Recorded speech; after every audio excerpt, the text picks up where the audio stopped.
Հանուն Հոր եւ Որդվո եւ Հոգվույ Սրբո ամեն։ Սիրելի հավատացյալ ժողովուրդ, այսօր մեր հավատքի առաջնորդի, մեր Սուրբ Գրիգոր Լուսավորչի չարչարանքների եւ խոր վիրապ նետվելու օրն է։ Եվ մենք հավաքվել ենք եկեղեցում տոնակատարելու այս դեպքը եւ հայ առաքելական Սուրբ եկեղեցին հատկապես շեշտադրելով այս տոնակատարության կարևորությունը մեծ պահքի մեջ վարակույրը բացում է եւ բաց խորաններով բոլոր եկեղեցիներում պատրակ է մատուցվում եւ Աստծո զավակները Սուրբ հաղորդության են արժանանում, որովհետեւ մեր հավատքի լուսավորչի, մեր հավատքի առաջնորդ Սուրբ Գրիգոր Լուսավորչի սոսկալի չարչարանքների եւ խոր վիրապ նետվելու օրն է։ Ամեն տարի քարոզել ենք սրա վերաբերյալ եւ ամեն տարի այդպես մանրամասներ ենք ձեզ ներկայացրել այս դեպքի վերաբերյալ եւ ամեն տարի այս դեպքից հոգեղեն խորհուրդներն ենք քաղել, ամեն տարի ճիք ու ջանք չենք խնայել, որպեսզի լավ հասկանանք Գրիգոր Լուսավորիչը ով է եղել եւ ինչպիսի դեպքեր տեղի ունեցան, որի արդյունքը եղավ մեր քրիստոնեացումը, աշխարհում առաջին պետությունը քրիստոնյա դարձավ, ամբողջ հայ ազգը դարձավ քրիստոնյա։ Եվ այս տարի ձեզ համար ես եկեղեցի եմ բերել հայոց դարձի պատմություն Ագաթան Գեղոսի Մատյանը։ Սա վերջին հրատարակությունն է, որով թարմացվեց հրատարակություն Ագաթան Գեղոս Մատյանի, իսկ Ագաթան Գեղոսը հենց վկան է այն դեպքերին եւ մասնակիցն է այն դեպքերին, որ կատարվել է։ Եվ ինքը եւս եղել է գրագիրներից մեկը, այնտեղ արքունական գրագիրներից մեկը եւ ներկա է եղել։ Անշուշտ այստեղ բարի հրեշտակ նաեւ այսպես է Ագաթան Գեղոս բառը բացատրվում, որ կարծեք թե Գրիգոր Լուսավորչի ամբողջ առաքելությունը ներկայացնելու լինի, որովհետեւ իբրև հրեշտակի մի մեծ առաքելություն կատարեց հայոց ազգի համար։ Նաեւ այս կողմը կա այս անվան բացատրության, բայց ինչևիցե պատմական մատյանների մեջ Ագաթան Գեղոսի Մատյանն է, որ ներկայացնում է ճշտիվ եւ մանրակրկիտ Սուրբ Գրիգոր Լուսավորչի հետ կատարված դեպքերը։ Դրա համար որոշեցի, որ այսօր ոչ թե բերանացի եւ քարոզի միջնորդությամբ ձեզ պատմեմ, բացատրեմ Գրիգոր Լուսավորչի վարքը, այլ որոշ հատված հատկապես կարդամ եւ մենք ուղղակի պատմիչից լսենք, Ագաթան Գեղոս պատմիչից լսենք, թե ինչպես կատարվեց այդ դեպքերը։ Գրիգոր Լուսավորիչը մոտավորապես պիտի ծնված լինի 233, 34, 35 կամ ամենաուշը 241 թվականին։ Ճշգրիտ ծննդյան թիվը հայտնի չէ, բայց մոտավորապես, այսինքն հեղինակներ, պատմաբաններ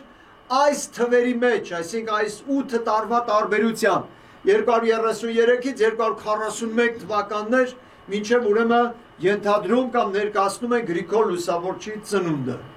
Նրա երկու զավակները ծնվել են 261, 263, 64 թվականներին։ Մոտավորապես երբ որ 19-20 տարեկան են ամուսնացավ եւ երկու զավակներ այդ թվականներին ծնվեցին։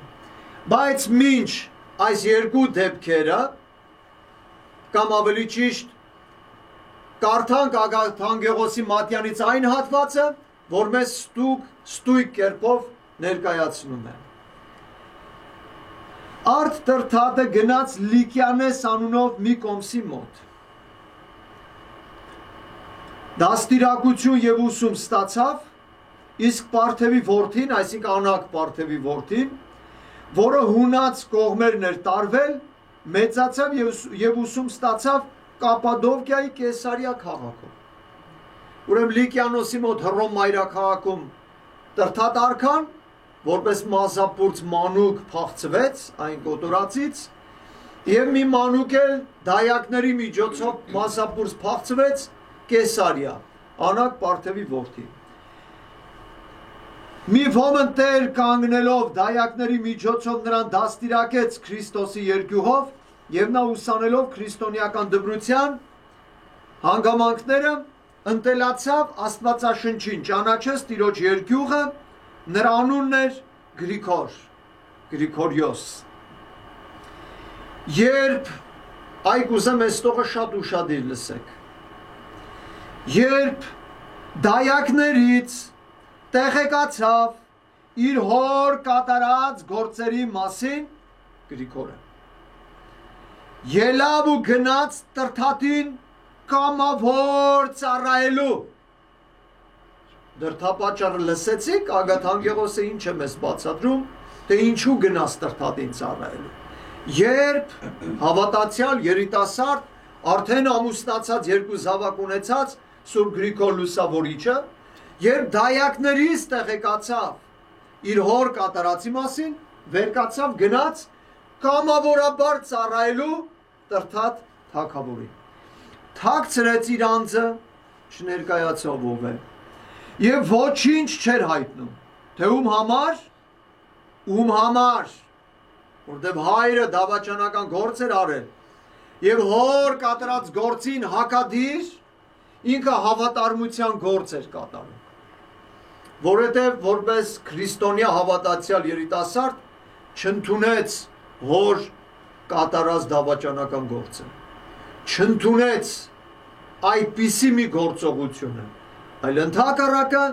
նրա պատճառով գնաց հնազանդորեն ծառայելու։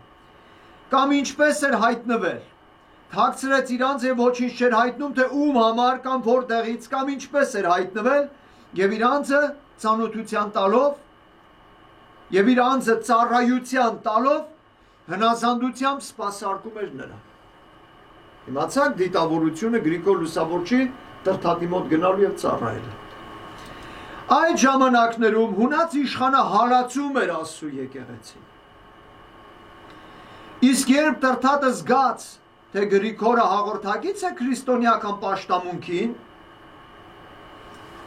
կայսրը չարչարում է քրիստոնյաներին, Տրդատը գահաժառանգ է, ունի իր սպասավոր մարդիկ, եւ սպասավորներից մեկը քրիստոնյա է, եւ այս քրիստոնյա Գրիգորին զգաց, որ քրիստոնյա է, այնուհետև սկսեց պատուհասել եւ տեսակ արհավիրքներ էր պատճառում նրան, շատ անգամ բանտերով, կապանքներով ու տանջանքներով նեղում էր, որպեսզի թողներ Քրիստոսի երկրպագությունը եւ ենթարկվեր սնոտի աստվածներին ու պղծության պաշտամունքին։ Փաստորեն մինչև այն մեծ վիճաբանությունը արդեն Տրդատը տարիների ընթացքում բազմաթիվ անգամներ նեղություն էր տվել Գրիգոր Լուսավորչին։ Եվ գիտեք, եթե մենք թվաբանության վերածելով փորձենք հասկանալ, ըստ աղբյուր, ուրեմն ըստ որոշ վերլուծաբանների, Լուսավորիչը 274 թվականին արդեն Տրդատի արքունիքում ծառայում էր Հռոմում։ Մի անգամ 274-ին Տրդատը եկավ գրավելու հորենական գահը, անհաջող եղավ, վերադարձավ։ Եվ կարծիք կա, որ այդ ժամանակ արդեն Գրիգոր Լուսավորիչը Տրդատի մոտ էր։ Այսինքն 14 տարի առաջ այն չարչարանքների դեպքից։ Եվ նա մոտավորապես 47 տարեկան էր ամենակիչը, որ խորվիրապ նետվեց, այսինքն չարչարանքների ժամանակ Գրիգոր Լուսավորիչը 47 տարեկան էր, կամ 55 տարեկան, ամենամեծը։ Խորվիրապից 60 տարեկան էր, երբ որ դուրս եկավ, ամենակիչը։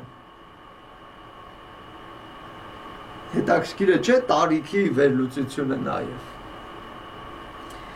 Այդ օրերում Գոթերի իշխանը զորաժողով արեց եւ բազում զորք կուտակելով եկավ պատերազմելու հունած իշխանի դեմ։ Սա կարդամ, որտեղ շատ հետաքրքիր պահ է, թե ինչպես եղավ, որ Տրդատը եկավ Հայաստան որպես թագավոր։ Այս օրինակ պատգամ հղեց, թե ինչու ենք անմտորեն ելնում պատերազմի, մեր զորքը սպառում եւ միաժամանակ երկրին վտանգ ու տագնապ հասցնում։ Ավասիկ ես քո դեմ եմ դուրս գալիս իբրև Ախոյան մեր զորքի միջից եւ դու էլ իմ դեմ հունական կողմից։ Գնանք հասնենք մարտի վայրը եւ եթե ես քեզ հաղթեմ, հույներն ինձ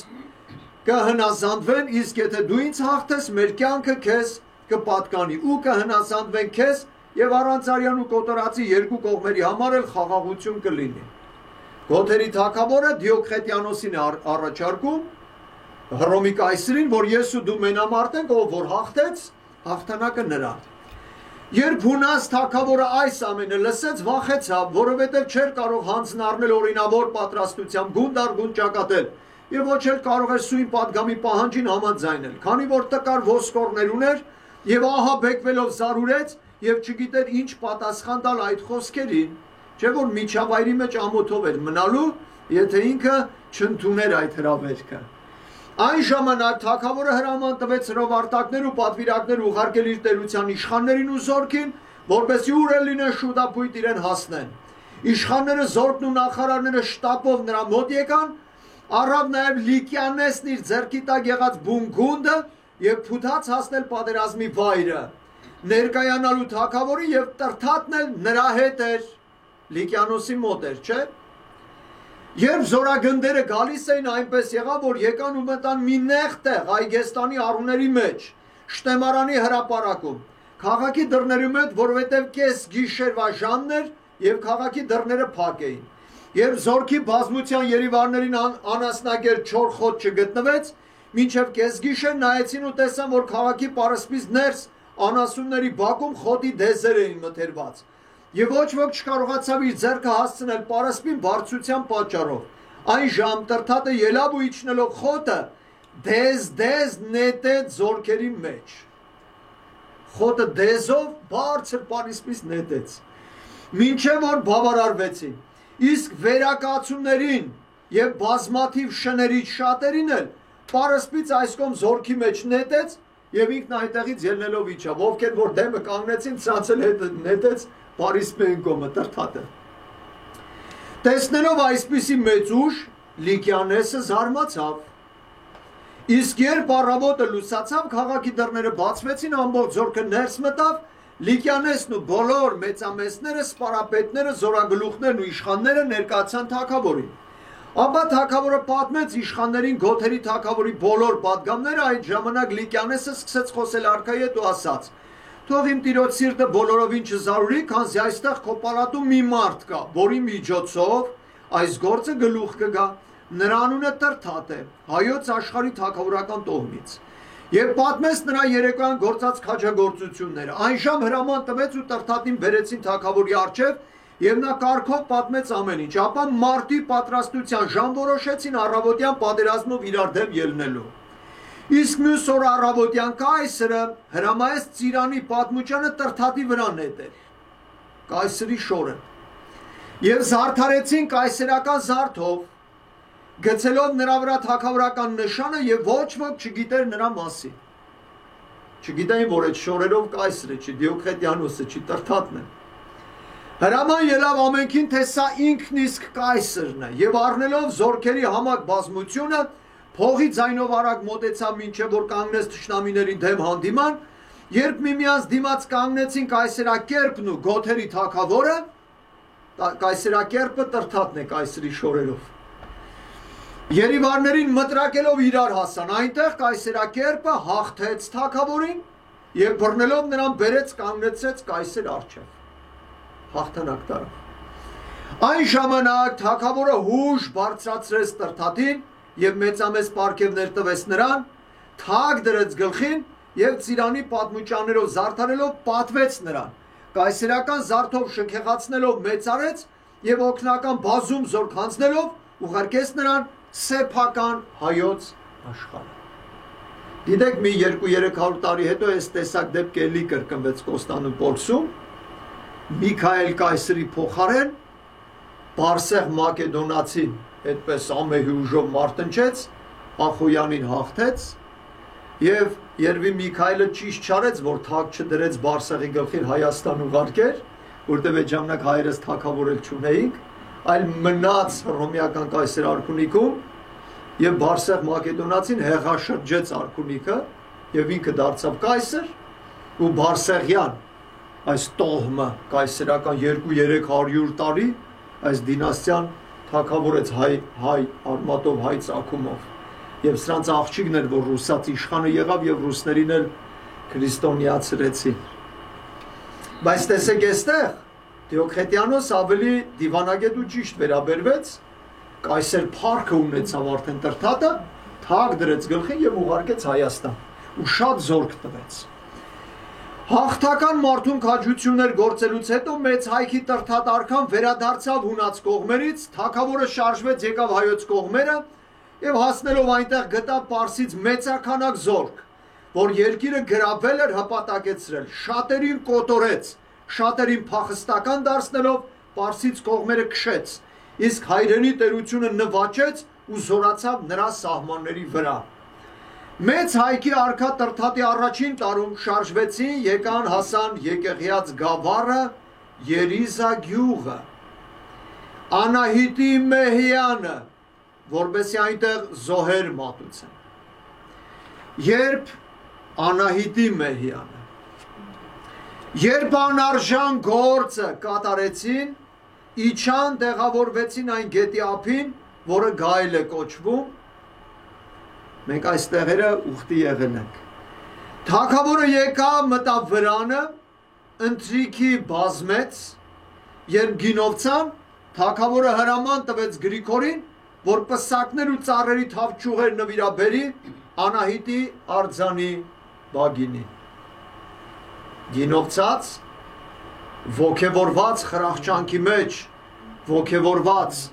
փաստորեն տրթատը հրամայում է ծաղիկները տանել եւ խոնարհվել Անահիտ Չաստվածուհուն։ Սակայն նա հանձն չառավ։ Աստվածների երկրպագության պաշտամունքը կատարել։ Այն ժամանակ թագավորն սկսեց խոսել Գրիգորի հետ ու ասաց. մի օտարական ու անծանոթ մարդ էիր, եկար մեզ միացար եւ ինչպես ես համարձակվում պաշտել այն Աստծուն,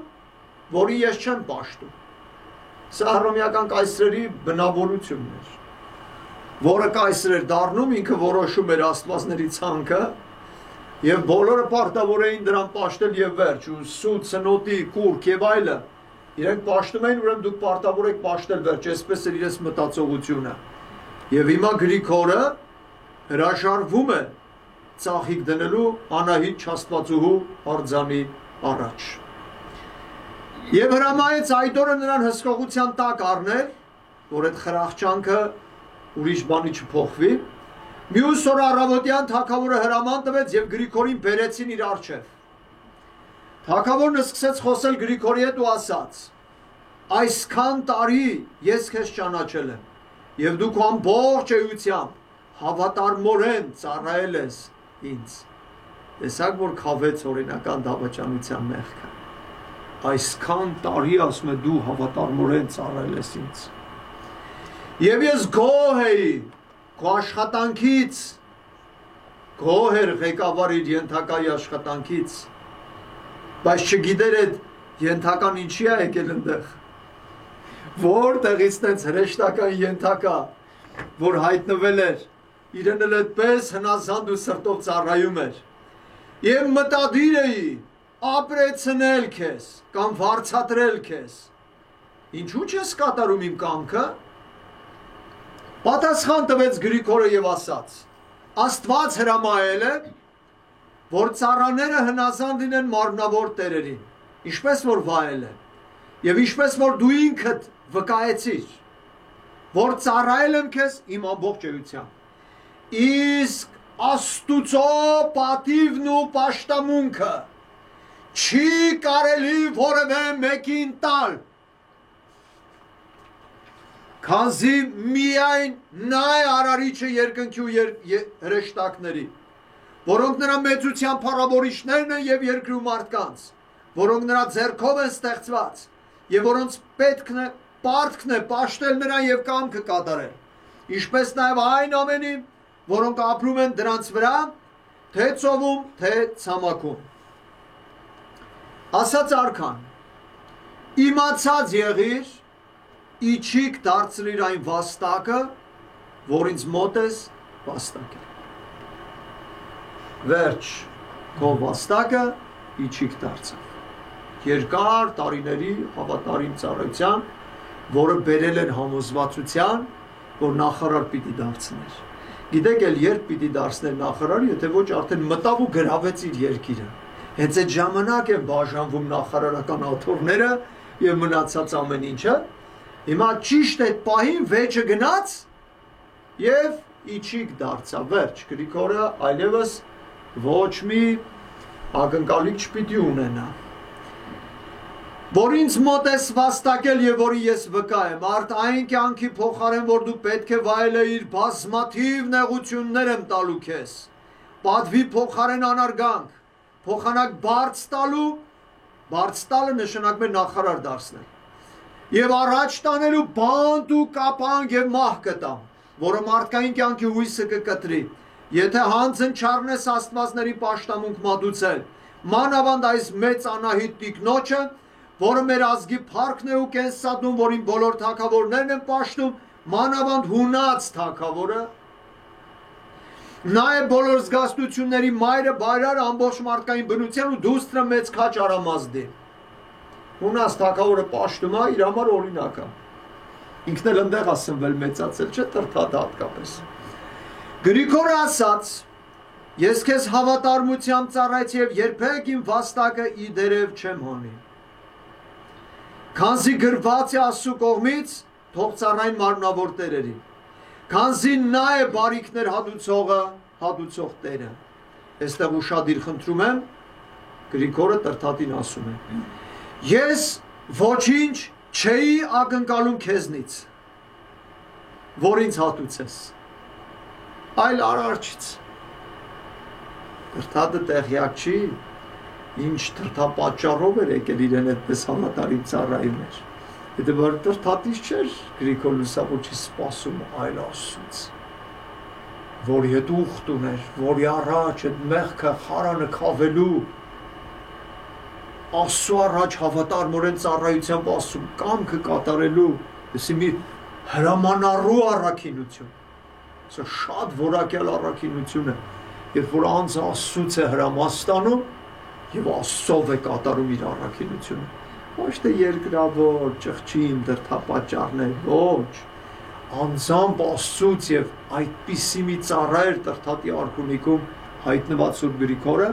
և երբ որ նա սպառնում էր, թե իջիկ դարձիր քեզ ոչինչ չեմ տա, ասում է քեզնից ոչինչ չէ ելուսում։ Դուք պատկերացնում եք ինչ տեսակի ծառա էր, որ հենց նախարարությունները բաժանելու պահին վիճաբանության մեջ ասում է չէի էլ ակնկալում քեզնից ոչինչ։ Սա ուրիշ տեսակի աշխատող է, ուրիշ տեսակի ծառայող է, սա ուրիշ տեսակի հոգի և հոգեբանություն է, սա անպարտելի զորություն ունի իր մեջ։ Այլ արարչից, որին իբրև սեփականություն պատկանում է բոլոր տեսանելու աներևույթ արածները։ Իսկ որ ասում ես, թե նեղություն կտաս փոխանակ կյանքի, ապա դու հանելով այս կյանքից ինձ համար կավելացնես Քրիստոսի պատրաստած ուրախությունը, որի իշխանությունը հավիտյան է, արքայություն անանց և բարիքները անպակաս։ Եվ այս, որ ասում ես, թե փոխանակ պատվի անարգանք կտաս, ինձ հրեշտակների պատիվը կշնորհես, որոնք ցնծությամբ իրենց արարչին են փառավորում։ Ասում ես, թե փոխանակ բարձ տալու և առաջ տանելու բանտ ու կապանք կտաս, երանի ինձ։ Այսպիսով իմ տիրոջ կապանքների օրինակը ինձ վրա կունենամ և նրա հետ ուրախ կլինեմ ու կցնծամ նրա գալստյան օրը։ Մերժելով ինձ քո սեղանակիցը դարձնել, ասեղանակից կդարձնես հավատքի հորը Աբրահամին և բոլոր արդարներին, որոնք ուրախ են լինելու Աստծու արքայության մեջ։ Իսկ որ սպառնում ես մահով, ապա խառնում ես ինձ Քրիստոսի գնդին, ուր բոլոր հրավիրվածներն են հայրերն ու արդարները, մարգարեներն ու առաքյալները, նահատակները և ամենայն ընտրյալները։ Ասում ես, թե մահվամ կկտրես իմ կյանքի հույսը, ինչպես որ քո հույսն է կտրված։ Ապա իմացիր, որ բոլոր աստվածպաշտների ու աստվածասերների հույսը զորավոր է։ Իսկ նրանք, որ քեզ նման են և պաշտում են համր անշունչ և մարդկանց ձեռքով կերտված կուռքեր, արդարև հուսահատ են Աստծու ճշմարիտ կյանքից։ Այլ որ դու կոչում ես մեծ տիկին Անահիտ, գուցե եղել է այդպիսի մեկը երբեմնի ժամանակներում, քանզի դիցապաշտ կախարդությամբ և դևերի տեսակ ցնորքներով համոզել են այն ժամանակվա մարդկանց, որ մեհյաններ շինեն, կուռքեր կանգնեցնեն ու երկրպագեն։ Նրանք ոչինչ են, ոչ չար, ոչ բարի գործ կարող են անել, ոչ կարող են իրենց պաշտողներին պատվել, ոչ էլ թշնամիներին անարգել, որոնց և դուք ցնորյալ պաշտում եք ձեր մտքերի ապուշության պատճառով։ Ենթական ղեկավարին է ասում, ձեր մտքերի ապուշության պատճառով ցնորյալ պաշտում եք։ Եվ փոխանակ Աստծու, որի բարիքներն եք վայելում, պաշտում եք փայտեղեն ու քարեղենը,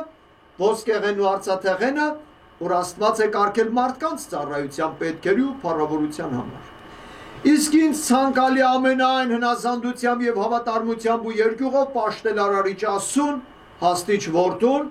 և արարածներն ստեղծող Հոգուն, որն ստեղծել է ամեն ինչ, կարող է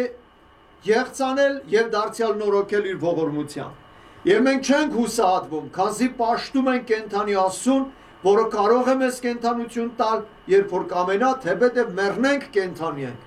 որտև ինչպես Աստծու Որդին մեռավ և ապրեց, ու իր հարությամբ մեզ կենդանության օրինակ ցույց տվեց, որ եթե մեռնենք նրա համար կենդանի ենք մնալու, երբ Արարչի թագավորությունը հայտնվի իր արածներին, երբ ամբարշտության պատիժը տրվի անաչառ դադաստանով ստուգությամբ, բոլորից առհասարակ պահանջվի։ Ասաց արքան, երբ ասում ես, թե քեզնից ակնկալություն չունեի, զարմանալի ծառա էր, ակնկալություն չունի իշխան դառնա։ Եվ ոչ էլ պիտի ունենամ, ապա ես գիտեմ, որ դու մահ ես ցանկանում և գերեզմանում իսկույն կգտնես հատուցումը։ Ուր կան այն առաջինները, որոնք մեռան, շուտափույթ քեզ այնտեղ կուղարկեմ, ուր կամենում ես երթալ։ Իսկ թե ով այն Քրիստոսը, ցույց տուր ինձ, որ գիտենամ, ով է այդ քո վաստակների հատուցողը, որին դու Արարիչ ես կոչում։ Միթե նա գերեզմանների վերակացու է, որին դու ցանկանում ես հասնել, և կամ քո բանտի կապանքների արձակիչը նա է լինելու։ Շատ հետաքրքիր զրույց է գնում։ Եվ սա տարթատ արքան ասում, հետագայում սա էլ է սուրբ լինում, բայց հիմա մոլորված է, հեթանոս։ Ուր են արդյոք քո ասած անպակաս ուրախությունները, և կամ այդ ինչ գալուստ է, որ ես չգիտեմ, կամ այդ ինչ հրեշտակներ են, որ ասում ես, կամ թե ինչ է ձեր հույս և մեր հուսահատությունը, ապա դու ասա ինձ այս ամենը հանգիստ, սակայն թույլ չեմ տա անարգել աստվածներին, որոնց դու հայեցիր ասելով, թե սոսկ մարդիկ են և նրանց իջեցիր մահկանացու էակի աստիճանին։ Սաստիկ անարգանք հասցրիր աստվածներին և կամ մեզից թագավորներիս ասելով, թե խելագարներ են թագավորները, որ պաշտում են նրանց։ Ասաց Գրիգորը, Քրիստոս Աստծու որդին է, որի ձեռքով նա ստեղծեց և կազմեց աշխարհը։ Նա կենդանիների և մեռյալների դատողն է, Տերն ու բարերարներին բարիքներով հատուցողը, իսկ չարագործներին միանգամայն չարիքներով։ Նա ինչպես դու ինքդ ասացիր արդարև գերեզմանների վերակացու է ու պահապան, քանզի իր կամքով մեռավ ու մտավ գերեզման, և նա է պահում բոլոր մարդկանց ոսկորները։ Իր հարությամբ ապացուցեց և ցույց տվեց մեռելների հարությունը, քանզի ինքն իսկ հարություն է և կյանք, կենդանացնող է և բոլոր մարմինների նորոգիչ։ Կենդանի է պահում մարդկային շունչը, վասնզի ինքը կենդանություն է։ Նորոգելու է մարդկային շունչը, հագնելով նրա մարմինը և ապա հայտնի է դարձնելու յուրաքանչյուրի հատուցումը ըստ նրա վաստակի։ Նա արձակելու է կռապաշտության կապանքներից նրանց, որ կապված են մեղքերին, և խզելու է անօրենության շղթան նրանց, որ քեզ նման են։ Իսկ այն կապանքները, որոնցով դու սպառնում ես, ապա նա սովոր է դրանցից փրկել իրեն հուսացողներին, ցուցաբերելով իր ողորմության շնորհը։ Անպակաս ուրախություններն այն են, որ իր սիրեցյալներին ու կոչեցյալներին, հրավիրյալներին ու պատվիրանապահներին անմահացնելու է իր աստվածությամբ, իսկ մեղավորներին կանմահացնի հավիտենական տանջանքներով։ Նրա գալուստն այն է լինելու, որ գալու է այս ամենը կատարելու, իսկ հրեշտակներն նրա մեծության աստվածության և մշտնջնավոր արքայության սպասավորներն են։ Մեր հույսը սրա ակնկալությամբ սպասելն է, իսկ դուք հուսահատ եք, քանզի չեք ճանաչում ձեր Արարչին, որը ձեզանից վրեժ կլուծի նրա համար, որ չեք փնտրել ձեր Տեր Արարչին և չեք ճանաչել նրան։ Արդարև նման եք ձիերին ու ջորիներին, որովհետև նրանք չունեն իմաստություն և նույնիսկ մտքով եզից ու էշից էլ պակասամիտ գտնվեցիք։ Քանի որ չճանաչեցիք ձեր ստեղծողին, որը երբ ժամանակը գա սանձով կճմլի ձեր կզակները այն բանի համար, որ չկարողացաք մերձենալ իրեն։ Կալանավորը թագավորի հետ տեսեք ոնց է խոսում, Աստծու հոգով լցված է։ Իսկ որ ասում ես, թե աստվածներին անարգեցի, ինչ նշանակություն ունի նրանց համար անարգանքը, քանի որ երբեք իրենց ցույց տրված պատիվը չեն զգում, որպես մարդկանց ձեռքով պատրաստված և նրանց խելացնոր երազներից ստեղծված ու գոյացած, քանզի առաջին մարդկանց կերտած արձաններով հրապուրվեցին և իրենք կերտեցին, որով հենց այդ ժամանակ էլ մոլորվեցին, զրկվելով արարչի լույսից։ Չէ՞ որ բոլորն էլ Ադամի զավակներ էին, բոլորն էլ գիտեին Աստծուն, բայց արձաններով մոլորվեցին, թագավորներ հրամայեցին և այսպես հեթանոսություն առաջացավ։ Իսկ որոնք, որ նրանց պաշտում են, հիրավին նման են անասունների, քանի որ կուռքերը բերանն են և չեն խոսում, աչքերն են և չեն տեսնում, ականջներն են և չեն լսում, քթեր ունեն և չեն հոտոտում, ձեռքեր ունեն և չեն շոշափում, ոտքեր ունեն և չեն քայլում, և շունչ չկա նրանց բերաններում։ Նրանց նման կլինեն նրանք, որ ստեղծել են և հույս են դրել նրանց վրա։ Թագավորն սկսեց խոսել ու ասաց. Քանիցս քեզ խրատ ու պատվեր եմ տվել, որ իմ առջև չկրկնես քո առասպելանման խոսքերը, որ դու հարմարեցրել ու սովորել ես, և որ վայել չէ քեզ խոսել։ Աստվածաշնչյան մեջբերումները դուրը չի գալի տրտատի։ Այդ պատճառով ես քեզ խնայեցի որպես վաստակավորի, որպեսզի ուղիղ կարգի գաս, պաշտելով աստվածներին։ Դու նրանց պատիվ զլանալով սուտ արարիչ ես համարում, և որոնք որ ճշմարիտ արարիչներ են անարգում ես։ Նաև մեծ Անահիտին, որով ապրում և կենդանություն ունի մեր հայոց երկիրը, ինչպես նաև մեծ ու արի Արամազդին, երկնքի ու երկի արարչին, նրանց հետ և մյուս աստվածներին անշշունչ ու անմռունչ կոչեցիր։ Մեզ ևս ձգտեցիր անարգել, համարձակվելով ձիեր ու ջորիներ անվանել։ Եվ քանի որ բոլորին նախատեցիր,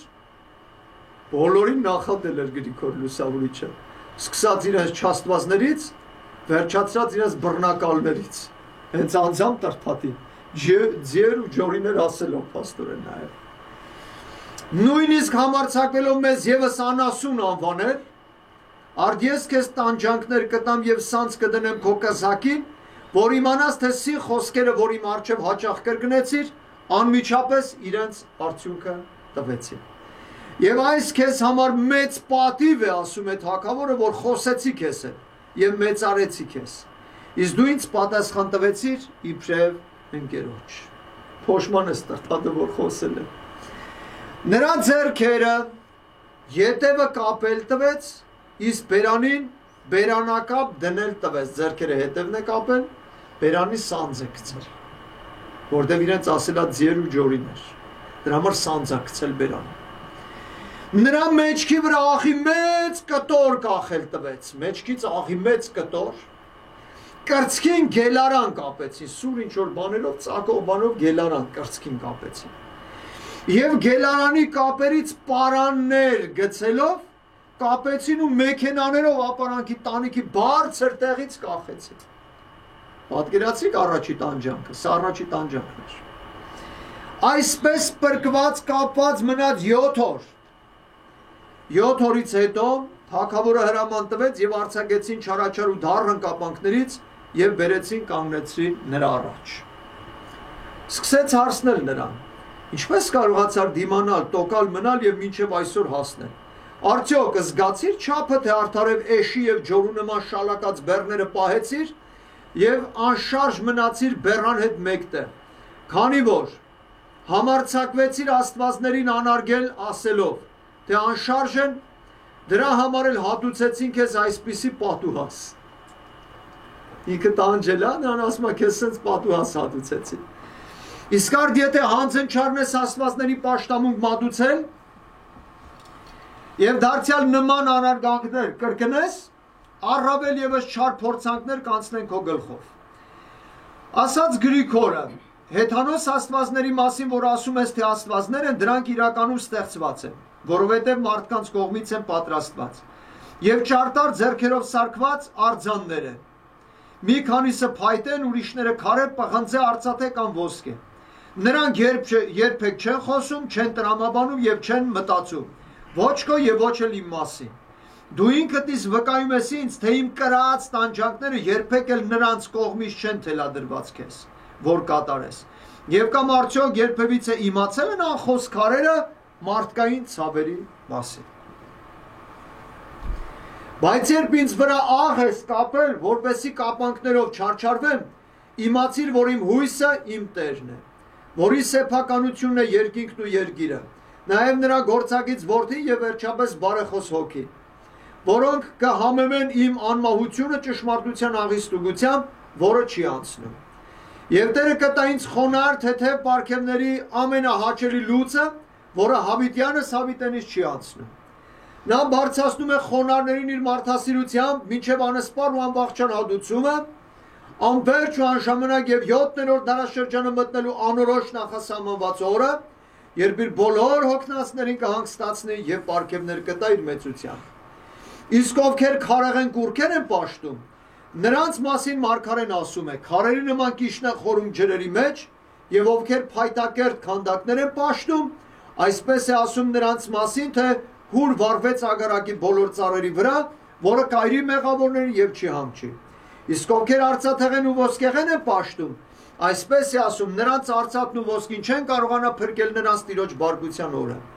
Տերը կարող է ծանրության բեռներ կախել նրանց եւ բոլոր ընդդիմացողների ու մեղավորների վրա, որոնք քեզ նման ամբարիշներ են։ Տեսնես չի խեղճացեն ընդհանրապես։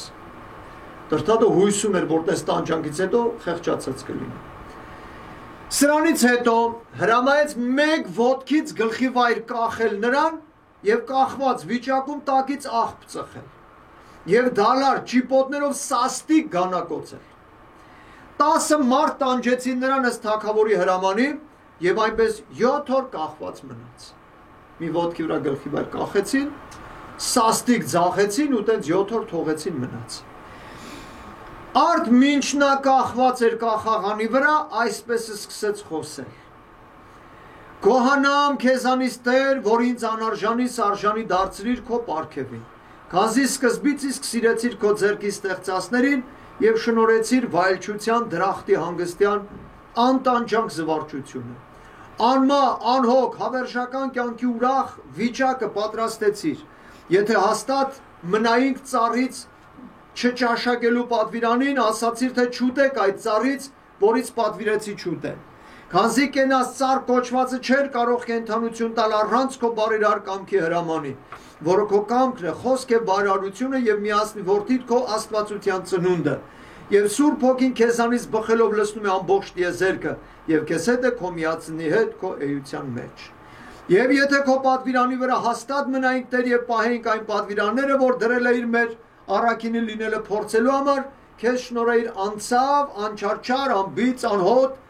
անտրտում եւ առանց ծերության կյանք։ Եվ այսպես աղոթում է երկար 7 օրեր։ Եվ դրա համար այստեղ բավական երկար թեմայով աղոթք կա, այս առաջի չարչարանքից հետո, այսինքն երկրորդ չարչարանքը, որ տվեց ոտի վրա կախված, այստեղ աղոթել է։ Եվ այդ աղոթքի մեջ շատ հետաքրքիր թեմաներ էլ կա իմիջիալոց, անպայման կարդացեք, տեսեք, այստեղ ասում է, ես ամբողջը չեմ կարդում, որտեղ երկար ժամանակ կտևի։ Քանի որ մարդիկ սիրեցին պաշտել հյուսների, մարդադեմ, փայտագործ, ճարտարագործ արձանները, ուստի ինքն էլ մարդու պատկեր ստացավ, որպեսզի պատկերագործներին, պատկերասերներին եւ պատկերապաշտներին իր աստվածային պատկերին հնազանդեցնի։ Պատկերացրիք, այստեղ շատ նուրբ պահ կա։ Եվ որովհետև մարդիկ սովոր էին մեռյալների անշունչ արձանների երկրպագել, ինքն էլ մեռյալ արձան դարձավ խաչի վրա։ Մեռավ ու անշնչացավ, որպեսզի սովորական դարձածի միջոցով արագորեն հնազանդեցնի իր պատկերին իբրև կարճ ցույց տալով խաչը եւ իր մարմինը դարձնելով աշխարհի կերակուր դրա միջոցով նրանց որսալու իր աստվածության մշտնջնավոր արքայության արքունական սեղանների համար։ Նմանությունն է ցույց տալիս, ասում է կուրքին, արձանին, դու էլ արձան եղար խաչի վրա, որպեսզի նրա փոխարեն ճշմարտությունը պաշտեն։ այդ մնացած հեթանոսական տոներ, բաներ, որը եղել է, եւ այդ տարածված ընկալյալ սովորույթները անմիջապես մտքափոխվել ու դարձել են քրիստոնյաբար։ Պատկերացրեցիք, սովոր էին կրակով մի բան անելու, դե առնընթառաջին կրակով տոն կատարեցինք։ Քրիստոսի սիրո կրակը։ Եվ այստեղ շարունակությունը քանդակված փայտերի փոխարեն այլ խաչը կանգնեցեց ամբողջ աշխարհի մեջ։ Քանդակված փայտերն էլ փայտ էին, խաչն էլ փայտ էր, բայց սա Քրիստոսինն է։ Որպեսզի փայտի երկրպագելու վարժվածները սովորական դարձածի միջոցով համաձայնեին երկրպագել փայտե խաչին եւ նրա վրա եղած մարդադեմ պատկերին։ Քանզի խաչի վրա այսպես էր ասում, որը իմաստավորելով մարգարեն ասում է.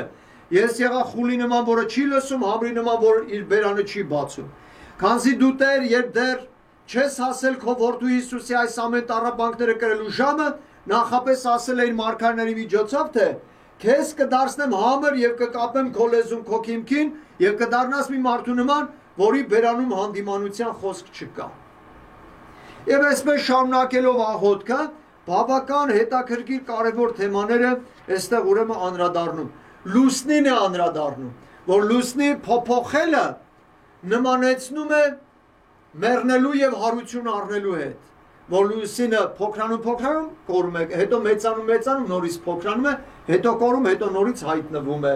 Այսինքն մարդու մեռնելուն եւ հարություն առնելու այս խորհուրդն ու խորհրդանիշն է։ Եվ այսպես երկարաշունչ աղոթքից հետո այստեղ մի կարևոր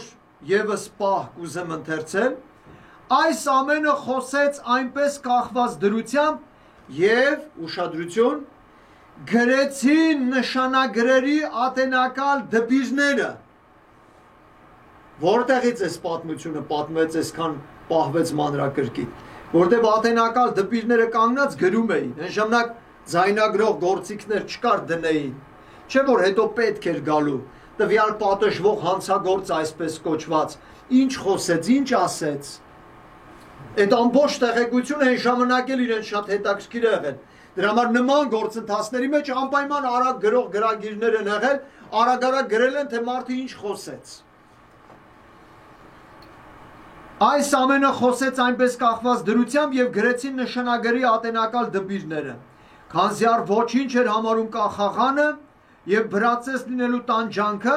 թեպետ ամբողջ մարմինը ջարդված էր ծեծվելուց, դեռ սրանից ավելին էր խոսեց գլխիվայր կախված վիճակում եւ գրեցին ու մատուցեցին այն թագավորին, քանզի 7 օր կախված էր մեկ ոտքից, դրանից հետո հրաման տվեց եւ նրան այնտեղից իջեցրին։ Հայոց թագավոր Տրթատը սկսեց խոսել նրա հետ ու ասաց. Ինչ նպատակ ունես եւ կամ ինչ ես մտադիր իմ կյանքի ընկերակից լինել, ինչպես որ մանկությունից ինձ հետ հոգնեցիր, թե իզուր տեղը մեռնել քո դատարկ մտքերի ու նայ խորհուրդների համար, որ հիմա էլ ունես։ Նա պատասխան տվեց եւ ասաց. Ես ձգտում եմ ելնել մարմնիցս եւ հավիտենական կյանք առնել, բայց դու հրաման տուր իմ մասին, որպես եւ կկամենաս ինչ մահել, որ կառաջարկես ինձ համար։ Արքան պատասխան տվեց ասելով. Չեմ տա այդ պարգևը, եթե քո մահվան վախճան արագ է գալու, եւ հանգստանալու ես տանջանքներից, որ դու հավիտենից կյանք ես կոչում, այլ երկար տանջելու եմ քեզ, որ չկարողանաս արագ մեռնել, եւ տանջելու եմ երկար ու չեմ ներելու աստվածներին տված քո անարգանքը եւ քո համառությունը, որ չկամեցար պաշտել նրանց։ Անկոտրում է։ Հրամայեց բերել փայտի կոճղեր, սա երրորդ տանջանքն է։ Փայտի կոճղեր ու դնել ըստ ոտքերի սրունքների, ոսկորների ու բարակ պարաններով ուժգին պրկել։ Ոտքերի վրա կապեցին, պարաններով ձգեցին։ Մինչև որ արյունը նրա ոտքի մատների ծայրերից ցայտեց։ Չլսված սադիստական տանջանքներ։ Եվ ասաց, գիտես կամ արդյոք զգում ես որևէ ցավ։ Նա պատասխանեց ու ասաց, ինձ զորություն է տրված։ Իրոք տրված էր։ Ինձ զորություն է տրված։ Քանզի խնդրել եմ արարածների արարչին, որը ճարտարապետն է եւ արարիչ ամեն բանի, երևացողի եւ աներևույթի։ Հրամայեց և դրանից արձակեցին նրան, արդեն արյունը ցայտեց, արձակեցին։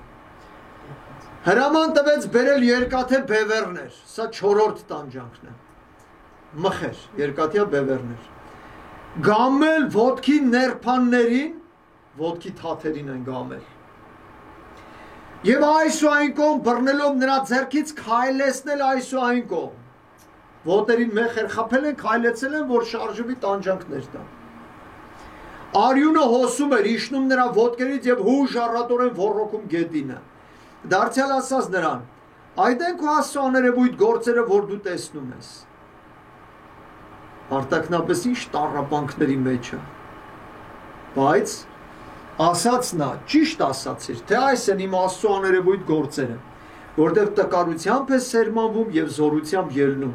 անարգությամբ է սերմանվում և փառքով հարություն առնում։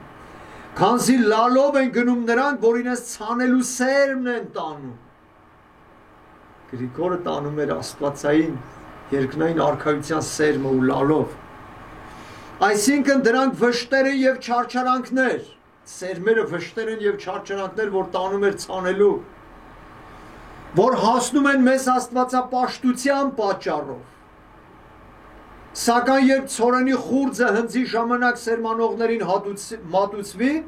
մատուցի պարարտ, բերի պտուղը, նրա հետ և ուրախալի բերկալի ցնծություն է բերում ամենքին։ Թագավորն ասաց. խփեցեք աչքերին և թող նրան ուրախություն լինի։ Լկտի չարչարանքներ ա, չէ։ Բռնցքահարեցին, սաստիկ ծեծեցին նրան։ Այս 5-րդ տանջանքն էր։ Սկսեց հարցնել նրան և ասաց. այդ է ուրախությունը։ Նա ասաց այո այս է։ Հարվածներից հետո ասում այո այս է։ Հոգին չի կարում նվաճել, ներքին էությունը ահավոր զորավոր է, ջարդուփշուր արեցին մարմինը։ Այո այս է, որովհետև եթե մշակը չտքնի սաստիկ շոգին, արևահար լինելով,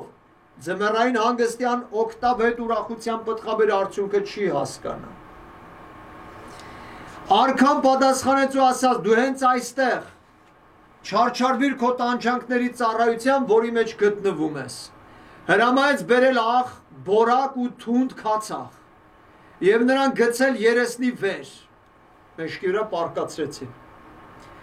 Գլուխը հյուսնի մամուլի մեջ պրկել, գլուխը մամլակի մեջ պրկեցին։ Քթին եղեգի խողովակ դնել և դրան քթի մեջ լցնել։ Բորակը։ Սա 6-րդ տանջանքն էր։ Դրանից հետո հրամայեց և բերեցին կաշվե մեծամեծ պարկեր, լցրին հնոցի մոխրով և մի քիչ թույլ թողեցին, որ լրիվ լցվի ու շունչ առնելու հնարավորություն լինի և ներս անցնելով ուղեղին չարչարի նրան։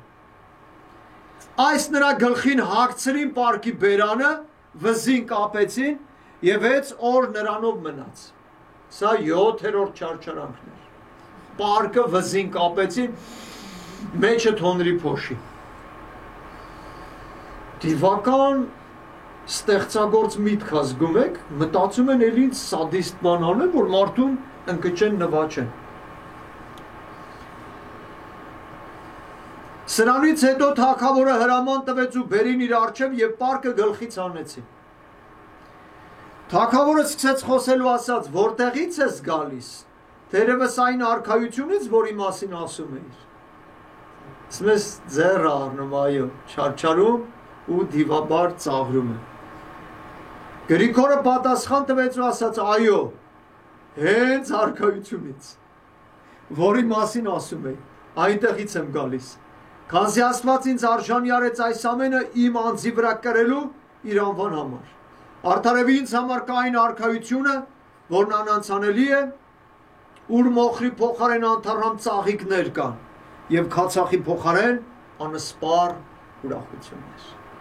Տեսեք ինչ հույս կա սրտի մեջ ամբարված, շտեմարանված։ Թագավորը զայրացած հրամայեց նրա ոտքերը կապել տիկերի փոքերին։ Այս մի տանջանքի մասին ես իմ քարոզների մեջ հաճախ չեմ ասել։ որտեղ հեչ արժանել չի, որ ասվի, բայց քանի կարդում ենք բոլոր տանջանքները, ասենք։ Թագավորը զայրացած հրամայեց նրա ոտքերը կապել տիկերի փոկերին, գլխի վայր կախել, ձագար դնել նրան նստատեղի և տիկով ջուր լցնել նրա որովայնը։ Գրիգոր Լուսավորչին։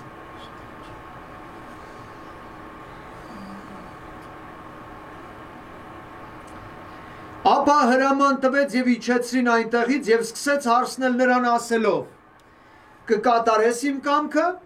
թե չես պաշտի աստվածներին, որոնք ամբողջ երկրի կյանքն ու հիմքը։ Պատասխանեց Գրիգորն ու ասաց. ես կերկրպագեմ իմ Տեր Աստծուն, քանզի նա է արարիչը, կյանքն ու հիմքը, և որդուն, որն ստեղծող է, համազոր և համագործ, և նրա հոգին, որն իմաստությամբ լցեց ամբողջ աշխարհը։ Իսկ կռած, կոփած, փորագրած ու ձեռագործ կուռքերը երբեք աստվածներ չեմ համարել, և այլ կերպ չեմ անի, քանի դեռ շունչ կա իմ մարմնի մեջ։ Պատասխան տվեց թագավորը ասելով. քանի որ համարձակվեցիր աստվածներին կռած ու քանդակված կոչել, պետք է փոխարենը հաշիվ պահանջենք։ Եվ այստեղ 9-րդ տանջանքը։ Հրամայեց նրա կողերը քերել երկաթե քերիչներով, մինչև որ նրա արյունով ամեն կողմ ոռոգվեց։ Սկսեց ասել նրան. արդ Գրիգոր, որ այսպիսի տանջանքների մատնվեցիր, կկատարես իմ կամքը, ասաց նրան. ես պետք է պահեմ աստվածապաշտության ուխտը, որն իմ մանկությունից եմ սովորել, և նա կարող է ինձ փրկել ամեն մի նեղությունից, իսկ ես կնետի տանջանքների մեջ, քանի որ չես ճանաչում նրան և դեռ ուրիշներին ևս զարհուրեցնելով կամենում ես հեռացնել նրա սիրո պաշտամունքից։ Թագավորը պատասխանեց. ուր է քո աստվածը, որը քեզ փրկի իմ ձեռքից, և կամ դատի, որպես ասացիր իր դատաստանով։ Չկա, ուր է, ասում է ուր է, դե թող դատի։ Տանջում է, չէ՞ Լուսավորչին։ Հրաման տվեց և բերին երկաթե տատասկ, սա 10-րդ տանջանքն է։ Երկաթե տատասկ։ Բազում սակարներով և խիտ փռեցին գետնին, մերկացրին Գրիգորին և մեր գցեցին տատասկի վրա։ Երկաթե տատասկ։ Նրա մարմինը ծակոտկվեց ամբողջովին, քաշեցին ու թաղեցին տատասկների մեջ, և նրան այնտեղ շրջեցին, մինչև որ ծածկվեցին նրա մարմնի բոլոր մասերը և նրա վրա ողջ տեղ չմնաց։ 10-րդ տանջանքը։ Մյուս օրը նրան բերեցին թագավորի առջև, սկսեց հարցնել ու ասեց. զարմանալով զարմանում եմ և խիստ շատ, թե ինչպես ես դու կենդանի մնում, մտածում էր երբի կմեռնի կպրծնի։ Ոչնչի տեղ դրեցիր ցավերդ և դեռ խոսում ես, քանզի պետք է որ դու վաղուց վախճանված լինեիր այդ տանջանքներից։ Լավ գիտեր ինչ տանջանքներ ա տվել։ Պատասխանեց Գրիգորը և ասաց. իմ տոկալն ու դիմացկունությունը իմ զորությամբ չեն, այլ իմ Տիրոջ շնորհի ուժով և իմ կամքի հոժարությամբ։ Տերը զորությունը տվել է, ինքն է կամքը հոժար Տիրոջ առաջ։ Սա շատ կարևոր է, որտեղ մեր կամքի հոժարությունը, որ բացակայեց, Տիրոջ զորությունը ոնց է գործել։ Եվ իմ կամքի հոժարությամբ, որ խնդրեցի նրան, որ դու էլ փորձության ենթարկելով Աստծու ծառայես, գիտենաս, թե ոչ ոք չի կարող նրան հուսացողներին վանել նրա սիրուց։ Քանզի նա ուժ և համբերատար զորություն է տալիս նեղողներին և փորձություններին դիմանալու, որ քեզ նման անօրեններն ամաչեն իրենց ունայնության, ամբարշտության և անհնազանդության համար, և ամոթով մնան այցելության և հանդիմանության օրը։ Այստեղ տալիս է 11-րդ տանջանքը։ Եվ հրաման տվեց նրա ծնկների երկաթե կապիճներ հագցնել, մեծ կռաններով հարվածել և կախաղան բարձրացնել, մինչև որ նրա ծնկները հոշոտվեն, այսպես կախված մնաց 3 օր։ 4-րդ օրը թագավորը հրաման տվեց և նրան իջեցրին կախաղանից ու բերեցին կանգնեցին իր առաջ։ Թագավորը սկսեց խոսել ու ասաց. տես դու Գրիգոր, որ քեզ չփրկեց քո սնոտի հույսը, որ դու ակնկալում էիր և քեզ չազատեց իմ ձեռքից։ Պատասխանեց Գրիգորը ասելով. դու տես, որ սնոտի են քո հույսերը, քանի որ ոչ կարողացան ինձ համոզել, ոչ էլ վախեցնել։ Այն որ դու ես պաշտում սնոտի այնպես, ինչպես են քո բոլոր մոլոր գործերը։ Այստես թե ինչպես քո տված տանջանքներից բոլորովին չվախեցա, և քո ահավոր սաստը առ ոչինչ համարեցի։ այլ իմ տիրոջ զորության մարտնչելով թշնամու դեմ, որը ծածուկ քո միջոցով պատերազմում է ընդդեմ ճշմարտության։ Իմ մարմինը մատնեցի տանջանքի կիզման, քանզի վաղ թե ուշ հնացած մարմինը քայքայվելու է, որպեսզի գա ճարտարապետը եւ գտնելով մարդկանց որդիներին նույն հնացածը կրկին նորոգի։ Եվ նրանց, որոնց հոգիները գտնի պարկեշտության, զգաստության, սրբության, քաղցրության, հեզության, աստվածպաշտության մեջ կնորոգի, կզարդարի եւ կյանք կտա այն հոգիներին նույն մարմնի մեջ, իսկ որոնց որ գտնի անօրինության, ամբարշտության, աստվածատիացության եւ կռապաշտության մեջ, թեպետ եւ միառժամանակ նրանց մարմինը աճի, այլ նրանց նույն հոգով ու մարմնով կնետի գեհեն անշեչերի մեջ, հավիտենական տանջանքների մեջ, մանավանդ այնպիսիների, որոնք քեզ նման կռապաշտության մեջ են։ Իսկ երբ թագավորն այս լսեց, բարկացավ այս խոսքերի վրա եւ ասաց. Իմ փույթը չէ թե քո Աստվածը քեզ կվերակենդանացնի թե ոչ։ Ինձ այդ պետք էլ չէ, բայց որ ասացիր, թե ինձ անշեչ հուրը կնետի, ես քեզ այստեղ իսկ կայրեմ մարոխերով, տեսնենք ինչ կանի քո Աստվածը։ Եվ այստեղ տալիս է 12-րդ տանջանքը։ Հրաման տվեց երկաթե պուտուկների մեջ կապար հալեցնել եւ մինչդեռ տաք վիճակում էր ջրի նման թափել նրա մարմնին։ Այրեցին նրա մարմինն ամբողջովին եւ չմեռավ, այլ մեծ ուժով մնում էր եւ ինչ որ հարցնում էին, անմիջապես պատասխան էր տալիս։ Ես անմիջապես պատասխան էր տալիս, ոնց եմ սիրում։ Զարմացավ թագավորը 12 անլուր տանջանքներ տալուց հետո։ Իմացաք հայ քրիստոնյաներ, հավատացյալ ժողովուրդ, ով ենք մենք լուսավորչի առաջ, ով ենք մենք։ Զարմացավ թագավորը նրա սաստիկ համբերության, դիմացկունության եւ տոկունության վրա եւ ասաց. Ինչպես դեռ շունչ ունես այսքան ժամանակ եւ չարաչար տանջանքների մեջ որոցով քեզ խոշտանգեցի։ Գրիգորը պատասխան տվեց ասելով. չէ որ նախապես ասել էի քեզ թե կտեսնես Աստծու ծառայիս համբերության օրինակը, քանզի նա զորություն է տալիս, որպեսզի ամոթով մնան նրանք, որ նրանից հեռու են եւ քեզ նման մարտնչում են նրա դեմ։ Այսպես է նա ասում. ձեզ չեմ թողնի եւ ոչ էլ վայր կգցեմ։ Արդ այս է նրա պահպանությունն իր արարածներին եւ սիրելիներին, որոնց նա պահում է իր հանդեպ ունեցած հավատքի մեջ, մինչեւ որ հատուցին նրանց իր գալստյան ժամանակ։ Մինչդեռ տրթատը խորում էր այլ սիրաշահությամբ խոսել նրա հետ եւ կյանք ու պատիվ խոստանալ, որոնց նա չէր էլ լսելու։ Գրիգորը չէր էլ լսելու այդ սիրաշահական խոսքերը։ Եթե այս խոսքերին էլ չլսի, ասում էր, դեռ ավելին կանեմ եւ կչարչարեմ։ Չի դադարում, էլի մտածում է, որ դի չարչարեմ։ Ապա նրան մոտեցավ նախարարներից մեկը, որի անունը Տաճատ էր, արքայի սպարապետ Արտավանի Փեսան։ Սկսեց խոսել ու տեղեկություն տալ եւ այսպես ասաց նրան. որովհետեւ սա արժանի չէ ապրելու, դրա համար էլ չի կամենում ապրել եւ լույսը տեսնել, քանզի այսքան ժամանակ է որ մեզ մոտ բնակվում է եւ չէինք ճանաչում նրան։ Էվրիկա գյուտենա եւ լավ հարմար պահի Տաճատը հիշեց։ Բայց դա որդին է մահապարտ Անագի, որն սպանեց քո հորը Խոսրովին եւ խավար բերեց մեր հայոց աշխարհին, կորստի ու գերության մատնեց այս երկիրը։ Արդարժանի չէ ապրելու, քանի որ վրիժապարտի որդի է։ Այսչափ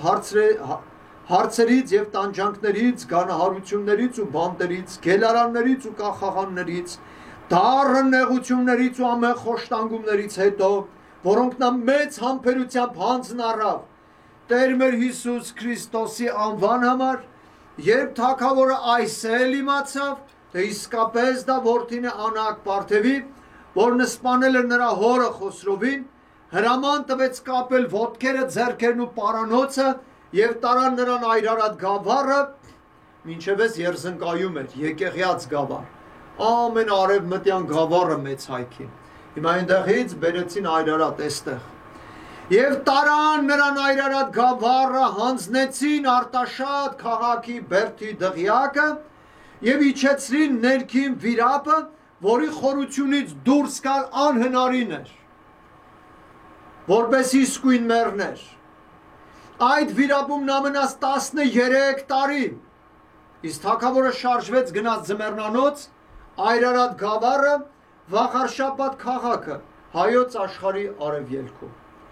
Իսկ Տրթատ թագավորը իր թագավորության ամբողջ ժամանակ ավերում էր քանդում Պարսից թագավորության երկիրն ու Ասորեստանը, ավերում է եւ ուժեղ հարվածներ հասցնում։ Այն 13 տարիներում, որ Գրիգորը մնաց բանդի բերդում եւ խոր վիրապում, մի այրիկին, որ այդ բերդում էր, երազում հրաման ստացավ, որ օրական մի նկանակ պատրաստելով խոր վիրապից վայր գցեր։ Մի անցք կար, այդտեղից գցում էր հացը։ Այսպիսով Աստծո հրամանով նա կերակրվեց այնտեղ մնացած տարիներին։ Սույն վիրապում, ուր նետել էին նրան,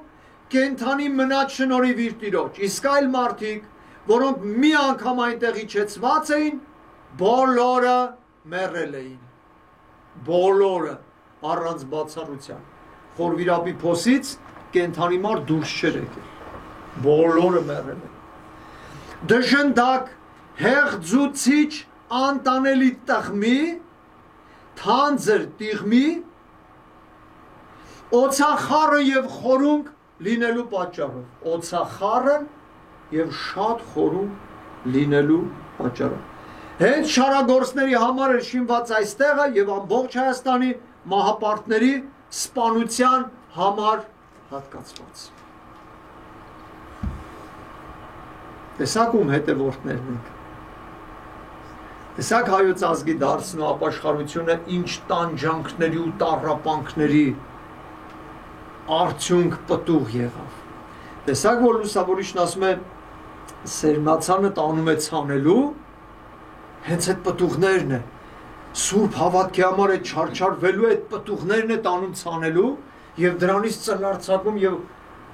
ուրեմն մեծանում ու բարգավաճում է սրբազան հավատքը։ Որտեղ էս անցողի կյանքի մեջ սիրելի հավատացյալ ժողովուրդ,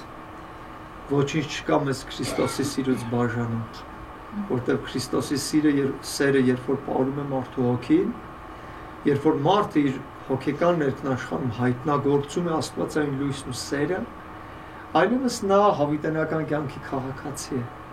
այլևս նա ճշմարտության ճանապարհի վրա հաստատված մարդ է, այլևս նա երջանկության լույսի խաղաղության ու սրբության մեջ է։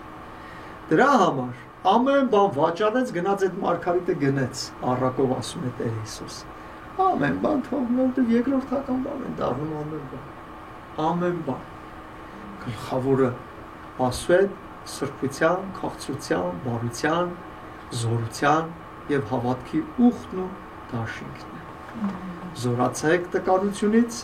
եւ այսօր տոնում ենք լուսավորչի չարչարանքները, որպեսզի մեր կյանքի մեջ ոչ մի նեղության մեջ չընկրկենք, այլ հավատքով համարձակ լինենք եւ քայլենք լուսավորչի ետևից։ Շնորհ, սեր եւ խաղաղություն ձեզ ընդ ամենեսյանը։ Ամեն։